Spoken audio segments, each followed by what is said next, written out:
Karimnagar కమిషనర్పై BRS MLA పడి కౌశిక్ రెడ్డి తీవ్ర ఆరోపణలు చేశారు.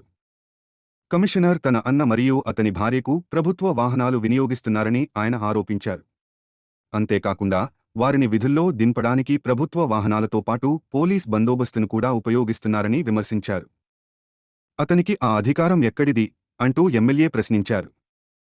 ఈ ఆరోపణలపై సంబంధిత అధికారుల నుంచి ఇంకా స్పందన రాలేదు.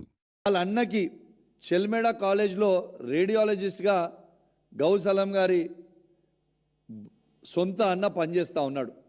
ఆయనను దింపడానికి పోతాడు రోజు. సంతోష్ అనే డ్రైవర్, గవర్నమెంట్ డ్రైవర్. ఆయన వాడేది, వాళ్ళ అన్న కూడా వాడేది గవర్నమెంట్ కార్. ఆ గవర్నమెంట్ కార్ కరీంనగర్లో వాడే నంబర్ కూడా మీకు చెప్తున్నా, TS09PA 5601 కార్, ఇన్నోవా కార్ని ఇలా వాళ్ళ అన్నని దింపడానికి చెల్మేడ కాలేజ్లో రోజు దింపడానికి, వాళ్ళ అన్నని దింపడానికి తీసుకుపోయి పెట్టే కారు.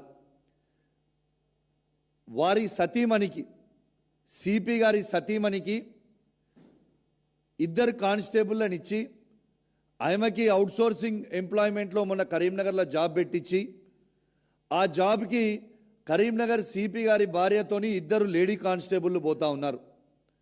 హైదరాబాద్కి వచ్చిన ఇద్దరు లేడీ కానిస్టేబుళ్ళు పోతా ఉన్నారు.